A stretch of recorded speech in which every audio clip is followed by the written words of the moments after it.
마라나타 내가 매일 기쁘게 순례의 길 행함은. 요새 우리가 사도행전을 매일 한 장씩 읽고 또 설교를 들으면서 계속해서 성령 충만을 구하고 있습니다.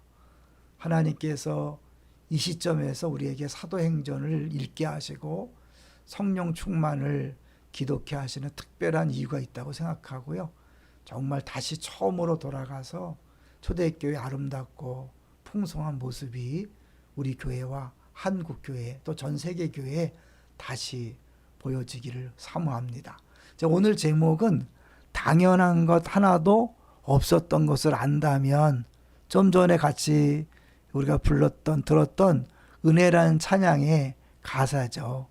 근데 이거를 단순히 우리가 은혜다, 감사하다 이 정도로 알면 그렇게 큰 유익이 없는 것 같아요. 근데 이것을 은혜로 알고 그 은혜를 아는 사람이 어떻게 살아가는가를 우리가 생각한다면 삶이 변화될 수 있을 것 같아요. 그래서 이제 오늘 마침 당진 동일교회 이수훈 목사님이 페이스북에다 이렇게 썼더라고요. 하나님은 만물을 심은 대로 거두게 하시는데 왜 하나님은 그것이 하는데 인간은 그것이 잘 안 될까? 피조물 중에 가장 탁월한 것이 문제인가? 송구함이 몰려온다. 당진 동일교회 이수훈 목사님이 그 10년 동안 자란 숲을 보면서 이렇게 고백하는 내용을 페이북에 썼어요. 저 잠시 들어가고요. 근데 또 마침 오늘 그 페이스북에 보면 팀켈러 목사님이 이런 글을 썼어요.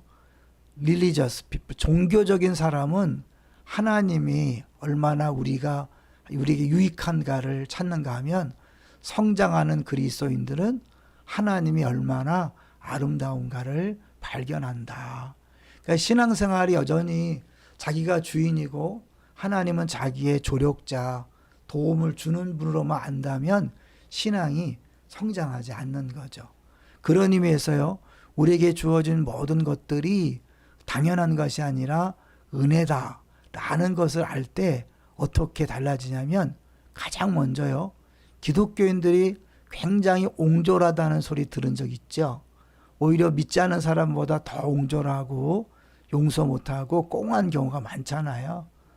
흔히들 안 믿는 사람은 술 먹고 풀긴 하지만 예수 믿는 사람들은 평생 안 풀기도 한다 그러잖아요. 왜 그럴까요? 왜 근본적인 이유가 뭘까요? 예수 믿는 사람이 그렇게 인색하고 옹졸하고 속이 좁은 이유가 뭘까요? 그것은 결국 내가 어떠한 사람인가를 잘못 알기 때문에 그런 거죠. 예를 들면 타인의 평가에 대해서 얼마나 민감한가를 한번 점검해 보세요. 다른 사람이 나에 대해서 뭐라고 말하고 어떻게 평가하는 게 늘 신경이 쓰인다면 그 사람은 신앙생활을 하지만 하나님의 은혜가 아니라 자기 행위에 근거한 삶을 살아가는 거죠.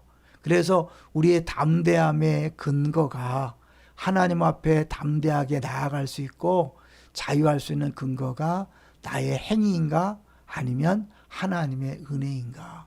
당연한 것 하나도 없었던 것을 안다는 건 뭐냐면 모든 것이 은혜임을 아는 거잖아요.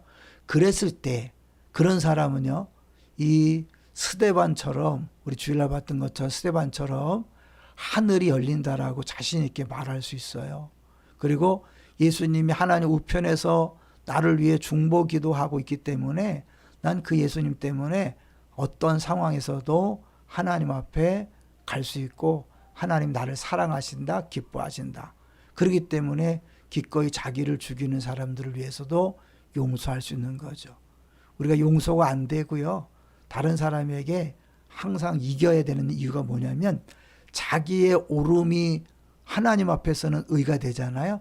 그러면 늘 옳아야 되잖아요. 근데 사람이 옳지 않다는 걸 알거든요. 그래서 늘 불안해요. 그러다가 누군가 비판하거나 비난하면 못 견디는 거죠. 왜? 자기가 틀렸다고 인정받는 순간 자기의 의가 무너지잖아요. 그럼 하나님 앞에 설 수 없고 그러면 두려움이 엄습하는 거죠. 그러니까 자기를 욕하고 비난한 사람을 절대로 용서 못하는 거예요. 그런데 우리 알지만 주일날 봤잖아요. 그 사도들이 이 원망에 대해서 어떻게 반응했습니까? 우리 같으면 그 상황에서 변명하거나 또 그들을 정죄할 수 있겠지만 본인들의 실수를 인정하고 잘못을 인정하고 오히려 7집사를 뽑는 일을 했잖아요. 그러니까 결국 모든 것이 은혜임을 아는 사람, 그것은 나의 옳음을 증명하려고 애를 쓰지 않습니다. 그런 사람은 실수나 부족을 인정하는 거죠. 그러니까 다른 사람이 비난하고 판단하는 것을 감안할 수 있어요. 인정할 수 있어요. 그리고 모든 일에서 반드시 이겨야 될 이유가 사라지는 거죠. 꼭 이겨야 되는 게 아니에요. 내 의견이 관철돼야 되는 게 아니에요. 사실 그 모든 것들의 뿌리는 뭐예요? 내 의를 가지고 하나님 앞에 서겠다는 잘못된 신앙인 거죠. 우리는 자칫 잘못하면요, 은혜를 이야기하면서 사실은 이 부분이 우리 신앙생활의 핵심일 경우가 많이 있어요. 오늘 새벽에 말씀을 준비하고 전하다가요, 이제 이 찰수 스윈돌이란 분이 그 바나바가 사울을 부른 내용을 이렇게 설명하더라고요. 바나바가 사울을 찾으러 다소에 가서 이제 만나서 안디옥에 데려오고 함께 1년간 모여 있어서 큰 무리를 가르쳤을 때 그때 비로소 그리스도인이라는 소리가 들었어요. 그때는 좀 조롱하는 소리죠. 예수쟁이. 근데 얼마나 그들의 신앙생활하는 모습이 예수와 닮았으면 그런 소리 했을까요? 근데 그렇게 된 데는 이 바나바 역할이 큰데요. 바나바가 자기가 이제 안디옥 교회 가서 원래 성품이 좋으신 분이니까 위로하고 격려하는 일을 잘했어요. 근데 하다 보니까 단순히 격려 위로 갖고는 뭔가 부족하다. 그래서 그 부족한 부분을 채우기 위해서 사울을 찾아간 거죠.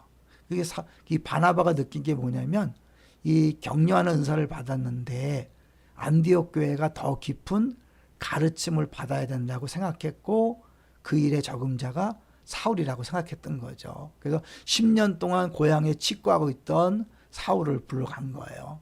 결론적으로요, 이 바울은 면도날과 같은 예리한 통찰력과 지식으로 사람들을 가르쳤고 바나바는 사랑 깊은 마음으로 격려와 도전을 주는 사역을 한 거죠.